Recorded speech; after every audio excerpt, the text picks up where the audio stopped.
Very warm welcome. Let's kick off. It's just gone 10:01. Delighted that this is the third of our three series, which in many ways is a reprise with a FOFA lens on the Get in Shape program, which is all about the advice community coming together to help think about things like what strategically is different and changed. That was our first one. The second one was hearing a fantastic panel of advisors talking about how they've responded through the COVID environment. And today we're in for a treat because today is really the governance, the legal, and the oversight compliance side. And we have Mark Banicevich in a fantastic panel. So I'm going to let Mark introduce the panel and they'll get cracking. Just a quick technical piece. This is as interactive as you can make it. So please use the chat bar down the bottom of your Zoom screen. Please use the Q&A bar. The more interactive, so much the better. But thanks for taking your time this morning. Hope level 3 is all going well for you. And at 10:02, I'll hand over to Mark Banicevich. Thanks, Mark. Thank you, Richard. It has been a really interesting last 5 or 6 weeks, and I hope that you've had the time now to adjust to what appears to be a new normal. Although hopefully we'll get back to some sort of sense of closer to normality soon. Now, in this time, of course, as you know, the government has extended the period for transitional license applications. The deadline moved from the 29th of June this year to sometime early next year, which won't be before March. So it's a 9+ month delay. The challenge with having a delay like this is that it's very easy for financial advisors to take their foot off the pedal and to think, oh, I've got 9 months, I'll just leave that until later. Now, what we're here to encourage you to do today is to keep just slowly progressing the changes to your business to prepare for the regime. If you're planning to get a license, then the moves that you're taking to get a license. If you're planning to operate under somebody else's, making sure that your contracts and things are in place. So keeping those things in motion. And I've got a really great panel with me today. I'm going to start with the ladies. We've got Kati Main. Kati founded Rosewood Consulting a little over 2 years ago. Before that, I worked with her at the FMA. She was a manager in the supervision team. So I often say to the market that she knows more about licensing with the FMA than anybody outside the FMA and most of the people in the FMA. Before her time with the FMA, she had a long history with New Zealand Guardian Trust and Public Trust and other sorts of trust entities. And she doesn't live in Auckland, so that probably makes her the smartest person on the panel. We have somebody that is known to everybody in the industry, David Greenslade. David's been in the industry over 30 years. He's the managing director of Strategy, which he founded 21 years ago. Prior to that, he spent 5 years starting and growing an advice business. So he's actually had time as a financial advisor as well, after 9 years as an officer in the military. So although he doesn't need an introduction, I gave him one anyway, and a really great man to have on this panel. So thank you very much for joining us, David. We have Steve Burgess. Steve founded Compliance Refinery almost 2 years ago. He was formerly the regulatory and advisor compliance specialist at AMP, and before that he also had some time at the FMA where I worked with them.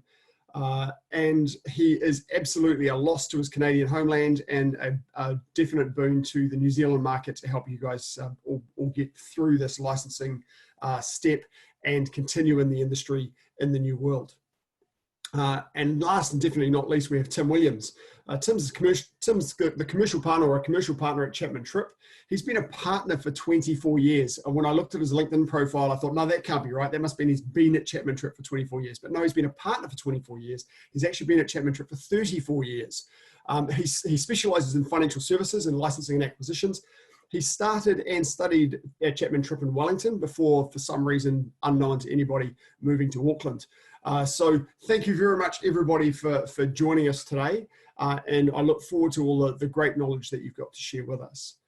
As a starting point for this, I'm going to move to Tim and ask you, Tim, to give us a brief introduction to the regime about what the significant changes from the Financial Advisors Act to the Financial Services Legislation Amendment Act and what that generally means for us broadly. Yeah, thanks, Mark. Obviously, the changes will affect people differently depending on what your current status is under the Financial Advisors Act at the moment. For example, AFAs, there may be limited change because they're dealing with a lot of the compliance obligations already in a different form. On the other hand, insurance brokers and others, they will be moving to a completely new regime, one they're completely unfamiliar with.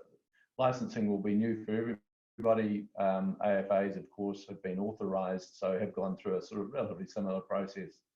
So the new regime, when it starts in the uncertain date sometime early next year, but before March or around March, will introduce a new range of duties, which broadly summarised in the legislation that financial advisors and FAPs will need to take reasonable steps to ensure that customers understand the nature and scope of the advice that they're giving.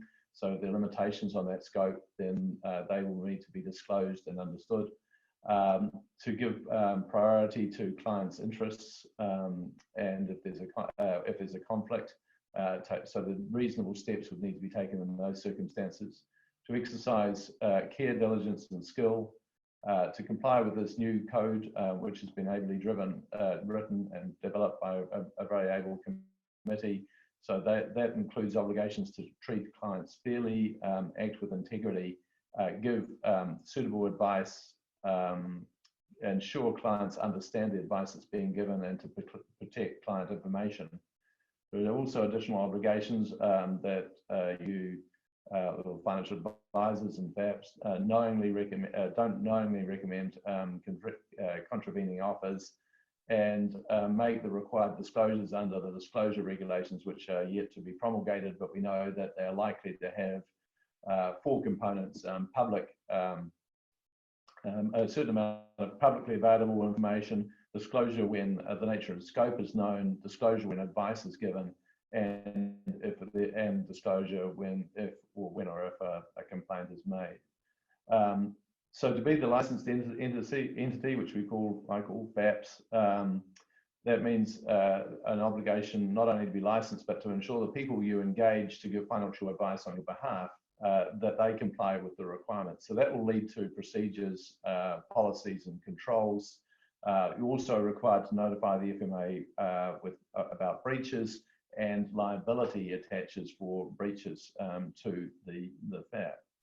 We know that in transitional licensing, which we know is going to last for 2 years, or up to 2 years, that has certain licensing conditions. At the moment, the announcement, and it seems to be the final announcement, will be that there will just be 2 conditions: record keeping, so keep accessible, adequate records for 7 years, and that means keeping records that meet the requirements and record the advice that's been given. Also have to have an internal complaints process, and that means that it requires that the complaints are handled in a fair, timely, and transparent manner. So at this stage, it's obviously unclear to us how far people have got up until this point with the development of their pathway to transitional licensing. The first step of that is to consider your structure under the new regime, and there's some restrictions around the regime that indicate or influence that structure. And some people have been through and sought advice on what the best structure is for them. Some people, I think, really would have welcomed the extension because they probably hadn't made a lot of progress at this stage. At the other end of the continuum, some people will have already got their transitional license. To do this job well, I think there is quite a lot of documentation that needs to be prepared. A number of, as I said, procedures, policies, and controls. I've mentioned the record keeping duty, which and that aligns, I think, with the need for a policy in this area. Then also an internal complaints process, disclosure documents, a conflicts policy, remuneration policy because of other reasons about incentives, privacy, vulnerable customer policies. Advisors will also need to develop things like needs analysis and statements of advice and codes of conduct, we think. So there's quite a lot to do in this interim period if it hasn't been done already in the preparation for transitional licensing. And that's, I think, one of the themes of today is to ensure that people are aware that this is not just I'll pick this up in February next year and do what is a relatively straightforward exercise of applying for the license. Getting ready involves a whole range of other things that that need to be done. That's the introduction finished, Mark. Over to the next item, which I think is. It sounds like, you know, we've got a Financial Advisors Act that's very much about regulating compliance, and we're getting a lot of additional requirements, particularly for RFAs who don't really have too many requirements now about that advice process. But on top of that, we've got the entity-based requirements, the licensing and so forth. Just how significant is that change, Kati? So yeah, the change is more significant than you think. I think a lot, particularly existing AFAs, look at it and go, you know, it's not much different from what we do now, but actually we're leapfrogging now into having the same standards and expectations of all other licensed businesses, because that framework already exists in the Financial Markets Conduct Act. So there's quite a bit that we need to do to move financial advisor businesses from how they operate now as being accountable as individuals to accountability at that business level. So I think it's really that business preparation that needs a lot of focus. Right, thank you. We'll get into the detail of that a little bit more in a moment, but before we do that, you know, I think a lot of people see compliance as kind of a necessary box ticking exercise. Steve, can you tell us a little bit about how a compliant business can actually be a bit more valuable than a non-compliant business? Yep, certainly, Mark, thanks for that. I'll talk about it in two different perspectives. The first being kind of your everyday business in terms of bringing money into the business on an upfront or renewal basis, and then on a business valuation model secondly. One of the things, as you were noting, most advisors and advisor businesses consider compliance to be a cost on time, energy, and money. I've overseen over 250 advisor businesses in my time. And I remember when I first entered the industry, you heard a lot of advisors claiming, this is just a cost, you know, I don't get anything out of it. It's a waste of time. It's a waste of energy. It doesn't protect anybody. It wasn't long until I also realized that the most profitable and best run advisor businesses, were the most compliant businesses. There was a huge correlation between success and compliance. I think sometimes people get a little bit confused in compliance, because compliance can be broken down quite simply to a series of processes that are done simply and consistently over time. The better you've got your business organized in that manner, the better visibility you're able to get over the business, the better you're able to test your business, and the more efficient and productive your business is going to be. As much as we don't like to talk about sales and profits, those things lead to advisors doing advisor duties well and efficiently, and support staff doing support staff duties well and efficiently, which leads to more productivity in every way. It is something I continue to see this day, and I'm sure David and Cardi would agree. The best run businesses, the most compliant businesses, tend to be the most successful businesses with the most successful advisor base. And they also manage their clients and treat their clients the best as well, because they're the most efficient. From a second point of view, the business valuations, David was nice enough to share some data with me on this in this area. This is really an area that I don't think enough advisor businesses focus on. When we're talking to them, they focus on upfront, they focus on renewal, but they don't always focus on managing that asset that is their actual underlying business, which is something we talk to businesses a lot about. Some of the numbers David provided, there's quite significant differences as you go through the valuation models. If you're looking at valuing, as an example, a business with $1 million in revenue on an EBIT basis with 300K, you can get a non-compliant business that's going to get 2.8 to 3 times, and a compliant business that's going to get 4 times. That's quite a significant, very significant difference for your business. Could be somewhere in the round of 300, 360K. And that is, for most people, a nice retirement nest egg. Well, thank you very much, Stephen. So it sounds like a compliant business tends to be a business that's more efficient and has clients at the front of what they do, at the forefront of what they do, which is what we've heard talk about for the last 12 months or so, making sure that clients are at the forefront of what we do, and an efficient business does that in a better way. And I completely agree that one of the significant changes we're going to find in this new regime is that instead of advisors or advisor businesses considering their value being the value of this book of clients, there's going to be a real mindset change that the value is going to be the value of the business as a going concern, which is systems and processes for getting customers on, looking after customers, releasing customers, and so forth. And that'll be, I believe, far more valuable than the book of clients itself. I'm going to ask everyone. Mark, can I just chime in there and just say that Yeah. the other aspect of compliance, of course, is the risk element of it all, in the sense that if you get a complaint that escalates and you get the FMA to be involved in your business, the reason for compliance is to be able to demonstrate that you are meeting the required standards. It's really important that word demonstrate gets emphasized, because many people will react and say, of course I'm doing the right things, I always have. In a new world where you're getting greater scrutiny, there's more opportunity to complain, there's more escalation, there's a licensing regime, which will mean the involvement of the FMA. It's a different world, and you need to be able to show that you are complying, not only be compliant. And that's an important shift, I think, in people's mindsets. Secondly, I think of compliance as being something like an insurance. If you're not paying attention to compliance, you're not insuring against the risk of adverse complaints. And so that's why I think that supports Steve's comment that there is value in compliance. That it's like, in the same sense as there's value in day-to-day insuring your car or insuring your key personnel or whatever you're insuring. It's in that camp as well. Just thought I'd chime in. Yeah, fantastic. Thank you. I just want to move on with a bit of a broad question for all of you. Actually, I'll get you to go maybe in the order that I introduced you. So starting with Kati, two questions really. How prepared do you think advisor businesses are for this regime generally? And what are the areas of adjustment for which most advisor businesses are least prepared?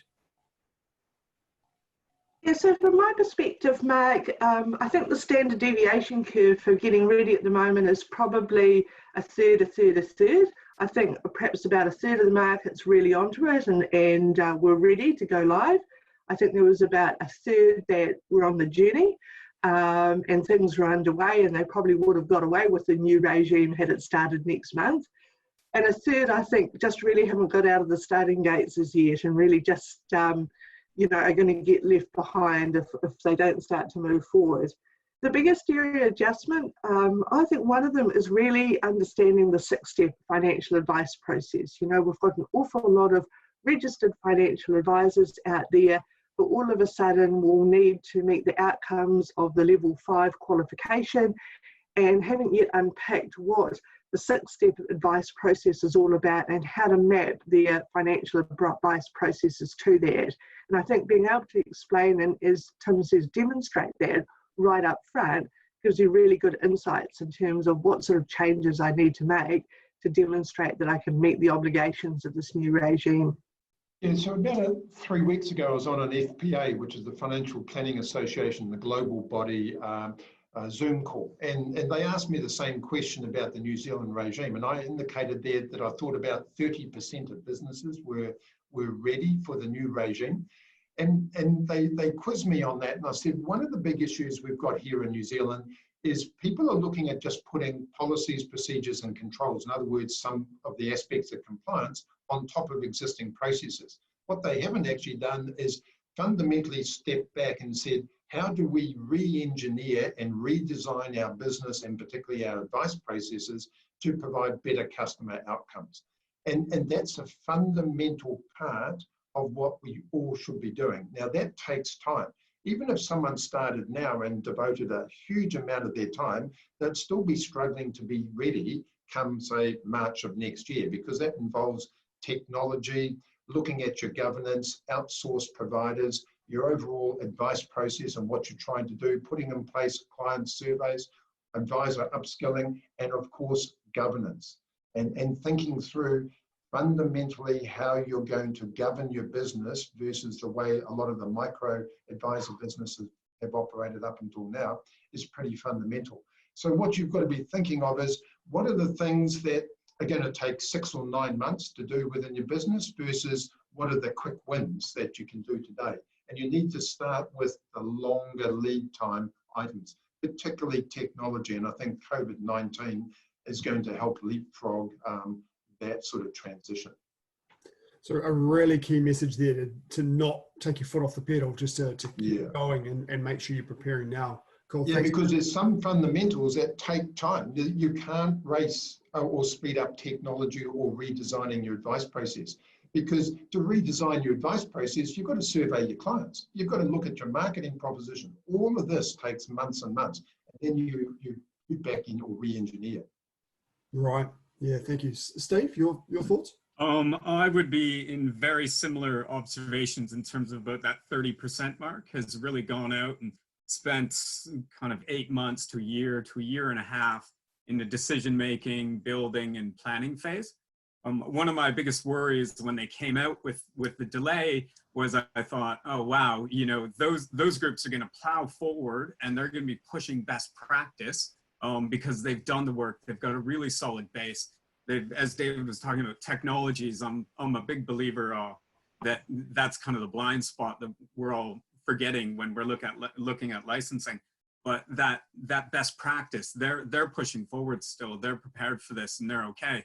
Whereas I think a lot of the market, one of my worries is they're going to be in the same position come January, where they're looking at it and they're saying, okay, I've taken a break, the pressure's off. I'm just going to wait. And in 3 months before what we're assuming to be March, they're going to be in the exact same position. But that best practice is going to have been pushed up by those groups that really put in the work. And tying that back to the answer that you gave before, those businesses that have already acted haven't wasted their time because they're increasing the value of their businesses now. And those ones that haven't acted yet are falling behind. Yeah. Provided though, Mark, they've thought through the commerciality of what they're doing, because a lot of organizations are racing in to become a licensed FAP with authorized bodies and financial advisors underneath them, but they haven't actually thought about fundamentally, why am I doing that? Where am I going to make the money out of this? Am I doing this as a short-term cost recovery, loss-making exercise in order to buy businesses down the track? Or am I trying to actually make money out of this today, which could be pretty damn hard to do. So the commerciality takes ages to work your way through. Tim, did you have anything to add on this question? Yeah, I mean, our clients are in all three camps, and I agree with Kati and David's 30% estimate for, or 33% estimate for those that are well advanced. We're dealing with people who have completed. We're spending a lot of time with people who are still in transition and quite welcomed or transition to transition and quite welcomed the extension, because time was going to be pretty busy over the next sort of short while to the 29th of June if this hadn't changed, irrespective of COVID-19. And then we are aware of people who are right at the outset who are starting now to think about structure and all the points that David raised before, governance. How does this fit when, you know, this is quite a disruption to our business? How do we turn this to advantage rather than be reactive to problems? How to actually structure ourselves successfully going forward? There are opportunities here potentially for some, and thinking about how to do that. Also, one of the key messages, they come to us with ideas that are complicated because they're sticking with their existing structure and saying, how do we turn this structure into something that works? And you know, they're not remembering the key thing in relation to any form of structuring is to keep it simple if you can.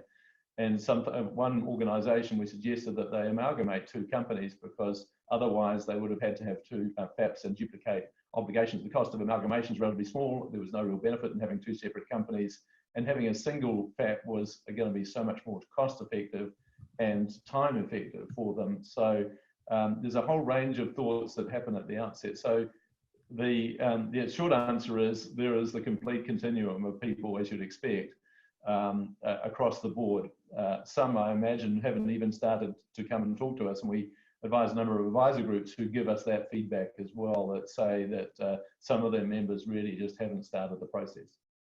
Let's explore that idea of structure. because I'm having a lot of conversations with advisors on that same point, advisor businesses on that point, and as you say, they often have quite complex structures, and simplifying it down can be a significant advantage.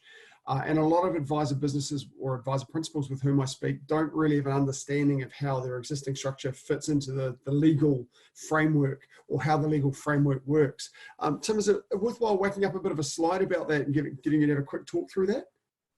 Yeah, sure. Thank you. If those slides can be put up, I guess the key point is it's not just a question as to whether you become a FAP or join someone else's FAP. If you've got one of the legal structures designed here, there's a whole range of options available.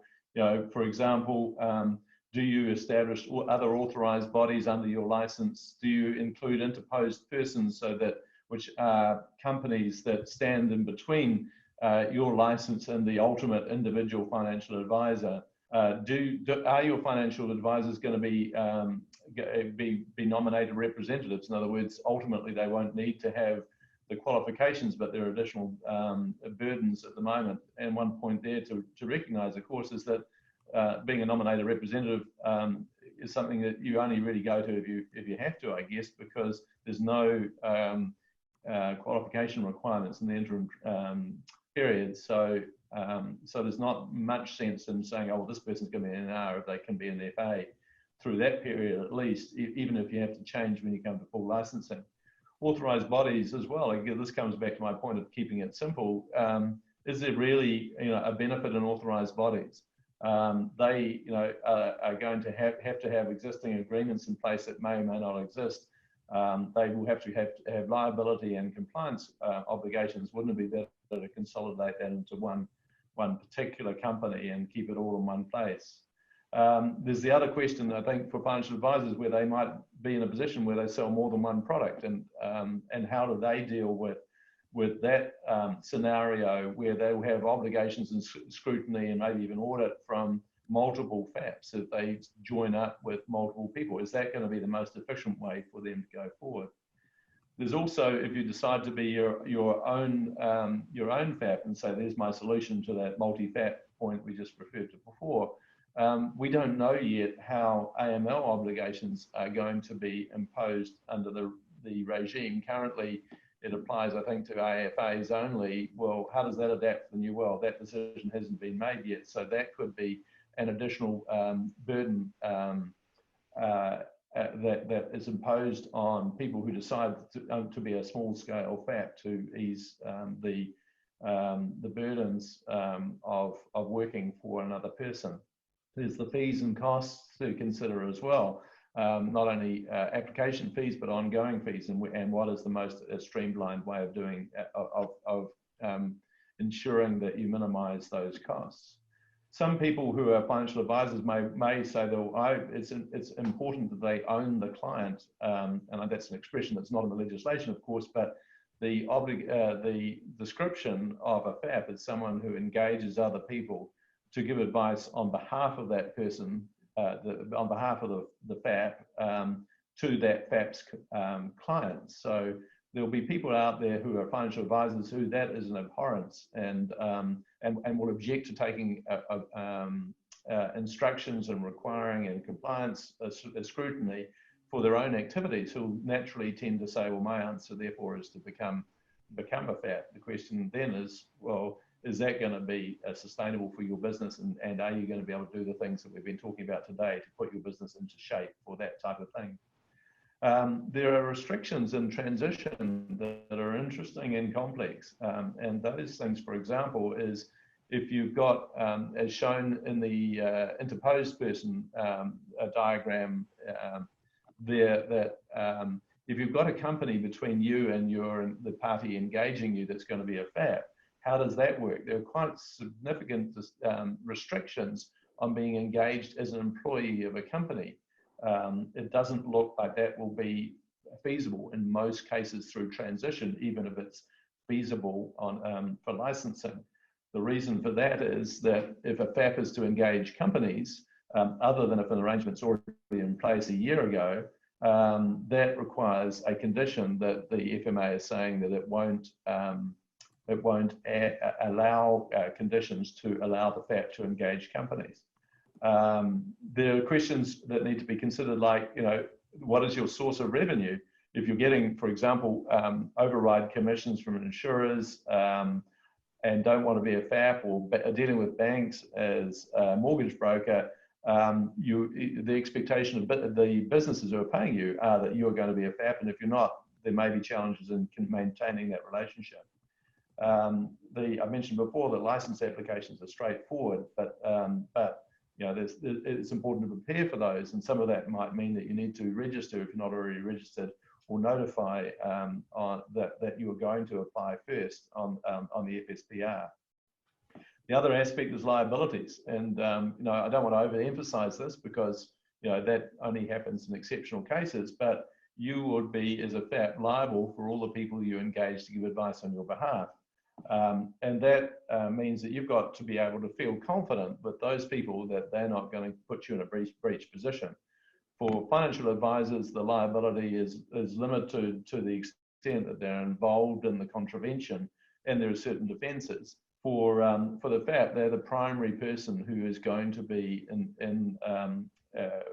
get enforcement action from the FMA, and there are defences that need to be established. And again, coming back to that risk point I made earlier, being prepared for those events and thinking through what you would do in that scenario is quite good planning exercise, because if it does happen, and we see these people from time to time, being prepared makes a huge difference, and thinking it through can lead to some simple things to be done to ensure that the defences are available to you.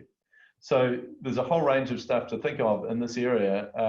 There's quite a lot of helpful guidance out there. The FMA provides some help, but if you're going to one of those more complicated areas, be sure that you understand the regime well, or have someone to help you that will assist to ensure that you get it right first time, and because there are pitfalls in this regime, that some things that intuitively think you might be able to do require either a condition in your license that might be given, or a transitional license that won't be given.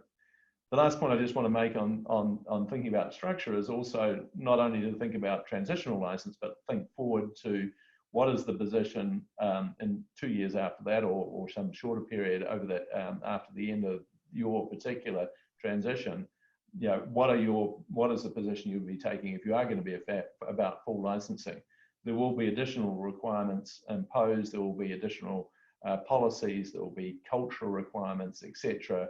And we don't fully know yet what the full extent of that, because we're still waiting for certain amount of decisions to be made by regulators and the legislature. But those are the sorts of things, you know, is it the best approach for me to become a licensed, a transitionally licensed FAP, if ultimately the steps to go to full licensing are going to be too challenging. So that's just perhaps an introduction 101 on the challenges around or thinking about structure, etc. More than glad to take questions if people have them at some stage. So just to move on from that a little bit, Tim, if we can step on to the next slide, just to give an example of how many companies in this industry are structured, smaller businesses in particular. You'll have a company at the top, the principal advisor's company engaging the principal advisor themselves, and they might have one or two, maybe more advisors working for them as contractors, and those advisors themselves may have their own companies. Now, thinking about how that fits into the previous diagram, there are a number of ways of doing this, but the simplest way is actually on the following slide, which we'll move to now. And what this is actually a suggestion that Tim came up with in conversation with him about 18 months ago. And this is around simplifying your structure, because one of the things that we mentioned earlier is that every company in the structure, if it's an authorized body, if it's an interposed person, if it's a licensee, they all have these licensing obligations.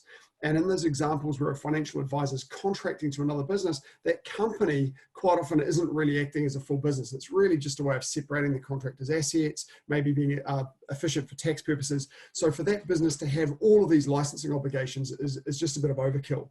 So Tim suggested here working with somebody to get a three-way contract written between the license company, the contracting financial advisor, and the contracting financial advisor's company. And what that does is it simplifies your structure legally so that the company is engaging multiple financial advisors directly, but paying the contractors via their companies. There's a really good question that's come out talking about we're saying don't take your foot off the pedal, keep moving. And a question came out about don't we have an additional 2 years after that period when it, that uncertain date of next March potentially to get our business in order. And it's a common thought and actually one that's not quite correct, because although the law will be fully implemented by some point, maybe early 2023, perhaps March, the FMA has the authority in the Act to separate transitional licensees into groups and give each group a different deadline within that 2-year period to apply for your full license and comply with the regulations. And they can do that based on anything. So they could, for example, say your business name starts with A, you've got 3 months.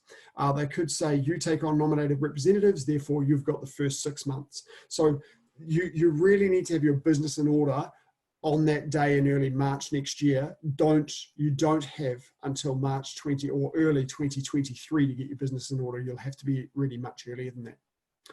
We're going to run out of time here, but there's 2 other key questions that I want to cover off. One, I'm just going to ask Kati, what actually does it mean to be a licensed business? What are the sorts of activities that a licensed business will regularly perform that potentially some businesses don't do now? Yeah, thanks, Mark. So in the spirit of 7 habits of highly effective people, here's 7 activities that a compliant business might regularly perform. So my first one is financial management. You've got to run a solvent business, so you need to have some sort of checks in place on that regularly. And you need to start to learn to map out your cash flow regularly. It's not just having a flat line budget and building in all those additional costs that you might have for applying for a license, levy, compliance, oversight costs, changing documentation, the whole range. And the third under that category is keeping your insurance up to date and in place, because that's a key control for safeguarding your business. The second one is strategy. So you need a plan in place for creating further revenue and growth in your business. If you haven't got a future, you're doomed to fail. So you need to take a proactive, forward-looking position and spot those emerging opportunities so that you can capitalize on them. The third one is educate yourself and your team. There is a large amount of new requirements to understand and plan for, so training and development should be BAU these days. Next year, all advisor businesses will need to plan out their professional development activities, so you'll need to have a continuing professional development plan in place. But really now is the time to school up the whole of the business. Number 4, schedule time for compliance activities. If you don't, they won't magically happen. So remember, we're talking about the whole of business, not just the advice process. So being compliant means that you need input by everyone, not just one person. So the type of activities that will include things like running a compliance calendar, doing a risk assessment of your business, reviewing advice files, updating your policies and procedures, filing regulatory returns, and giving documented assurance to your oversight body of how you're compliant and how that you know. So this is the whole ability to demonstrate, show, so that when the FMA come on a monitoring visit, it's very easy to demonstrate. Number 5 I put was continuous improvement. So when you enter into a new regime in the regulatory environment, you'll be making mistakes. There'll be some design flaws, and the FMA expect that. So you need to use your transition time to iron out any of those flaws or kinks or procedures that don't really work for you and streamline them. And then identify your priorities for compliance testing and continue to make those improvements on an ongoing basis. It's okay not to get it right the first time. number 6, I've got manage key risks for your business. So when I go into a business, I tend to ask them, what are the top 5 business risks that could kill your business? So at the moment, COVID-19 is rapidly becoming a top 5 risk for most businesses in New Zealand, but it probably wasn't on anyone's radar prior to 2020. So you need to start thinking about, well, what's the next big threat to your business and where is it coming from? And then make sure you've identified your key business risks and put in place effective ways to mitigate those risks. And lastly, number 7, but probably the most important, really links back to the conduct side, which is communicate changes to your clients. So regulatory change doesn't come with a TV budget. Nobody else is going to get out there and educate your clients on the changes and why these changes are good for them and why this is going to be in their best interest and give them a better experience in the long run. So if you present those changes positively to your clients, then they're going to respond positively and they're going to take their lead from you. So those are my 7 tips, Mark. Lovely, thank you. Now, unfortunately, we've got a lot of content we could discuss here, but we are running short of time. So I'd like to kind of wrap up by asking each of the panelists for a few tips of what an advisor business can do now to get ready. Can I start with you, David?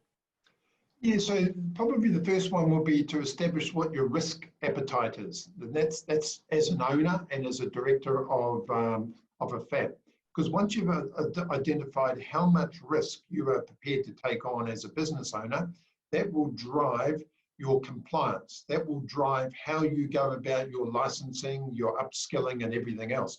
And understanding a business's risk appetite is something that people haven't done at the smaller end of town, regardless of whether it's a single shingle advisor business or something else. And so the other thing they've got to look at is technology, and then sort of identifying how much money do they actually want to invest into their business, because you can go and get a license without spending much money, but it may mean that further down the track, you'll have to backfill in the form of additional compliance remediation and things like that, versus investing up front. You can build a better business, which means your ongoing costs will be a lot less. So getting your risk appetite and then making sure you've got the right governance, and then above all else, make sure you only bring into your FAP willing compliers. If you're looking at bringing in people who are kicking and screaming and bitching and moaning about the whole regulatory regime, they're going to be a liability, and you're better off to not bring them on board on day one.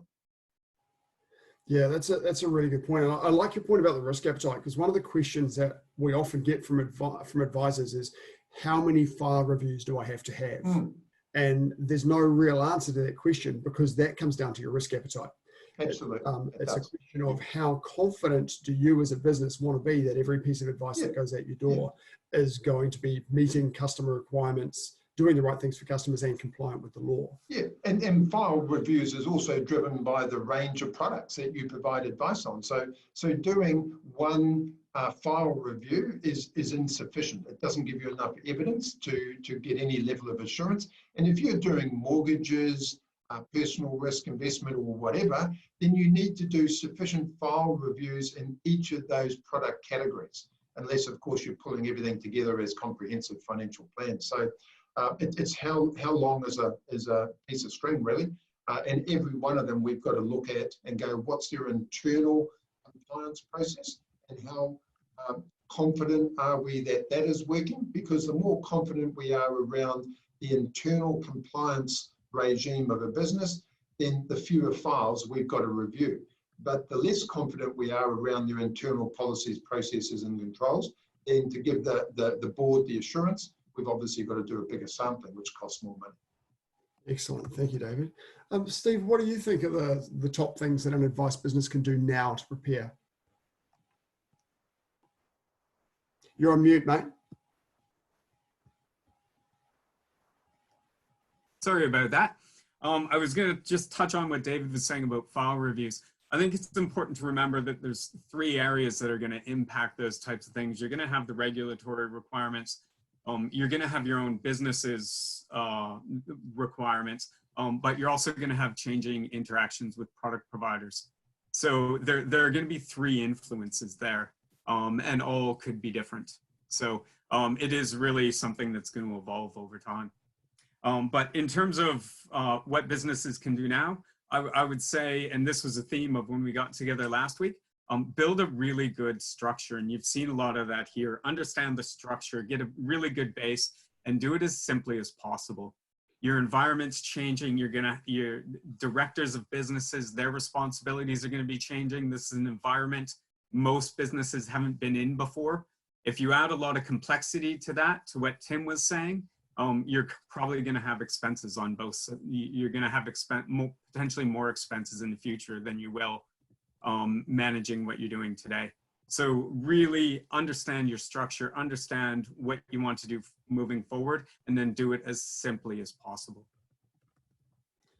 Lovely, thank you. Tim, your thoughts? Yeah, no, it's interesting. I agree with the comments that have been made today. To add a bit of variety to that, it's sort of, I guess the first thing is get with the program. You know, the world has changed not only because of COVID-19, but particularly the attitude of regulators, the enforcement, the legal requirements around this industry. The importance of putting the customer first is going to not going to go away. I'm sure everyone feels they've done that. The other point I made earlier, I think, is really key, is to realize you're in an environment now where you're going to have to not only do the right thing, but to be able to demonstrate you're doing the right thing. And so that, to me, means people should be trying to understand what the roadmap is, what the obligations are, where the constraints are. And I think getting a base understanding of the regime is probably the first step I would encourage people to take. For those who've got that to that level, I think the next message and key message is keep it simple. And I agree completely with David. Also, keep it economic. Make sure that you are thinking about your risks in an economic way and financial way, where you want to sit, and plan like any other strategic decision you're making as a business. Thank you, Tim. Kati, final word. Yeah, I'd like to just perhaps reinforce 2 key points that came out of that. One is keep the business structure simple, absolutely. Don't try to be too clever. You may not even get through full licensing if you think that you can create a complex structure that ring fences and mitigates your liability and so on. Those sort of structures often don't pass the FMA test. So keep it simple. The complexity really equals cost and long-term difficulty. So avoid that if you can. And the second one is absolutely know your obligations, map those out and work out how you're going to meet them. You know, at the moment we see a lot of the existing licensees and AFAs, when they have a monitoring visit from the FMA, where it goes wrong is they either don't know their obligations or they don't follow their own processes and procedures. So work out your obligations, put in place sensible policies and procedures, and then follow them. And if they don't work, change them. Cool, thanks, Kati. I'd like to add one thing to that list of things that you've said, because I'm not going to benefit from this statement. And I'd ask each of you as financial advisors, what do you say to a consumer who needs some help with understanding financial products? We say get advice, right? We're not specialists in this area. If you're not a specialist in this area and you need some help, I'd say get some advice. So talk to a compliance advisor, talk to a legal advisor, just get some thoughts on the sorts of things that you can do. There's lots of help out there in the market. The panelists that we've got today are specialists in this area and definitely worth contacting. And I'd like to say thank you very much to everybody for being a part of today's panel. I hope that, and a huge thank you for everybody for attending. I really hope you got something out of this. There's a lot more that we'd like to cover off in this session, but unfortunately we've run over time, and I can see Richard with his hands around my throat saying, wrap it up, wrap it up. So if you have any further thoughts or questions on this, get in touch with one of the providers that you deal with. This is certainly one of the things that I do very much in my day job, or get in touch with one of the consultants that are available in the marketplace, and we're happy to talk to you further. Richard, a big thank you from all of us, and I'll hand it back to you. Thank you, Mark. And wow, awesome session. Feels like it could have gone on for a lot further. And so in that context, please feel free. I see a lot of comments coming back. We're going to put up an evaluation form in just a moment. if you want to hear more, on particular things, let us know, and we can certainly do that. I'd just leave you with one thought. It's never been more important for New Zealanders now to get good quality financial advice, and that is coming through in research, it's coming through in behaviour, and so folks, you're out there in your businesses, in your worlds, keeping your clients on track, keep doing that. At a sector level, we've just got to make sure that we have more advisors to deal with more New Zealanders, because only 20% of New Zealanders get good quality financial advice, and that ain't enough. And when the pressure is on like it is now, good quality advice is often the difference between people making good quality decisions and not.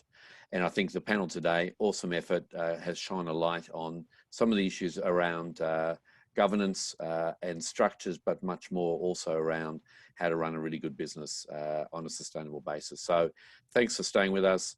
Thanks to the panelists. Have a great weekend, and see you on the next webinar soon. Thanks very much.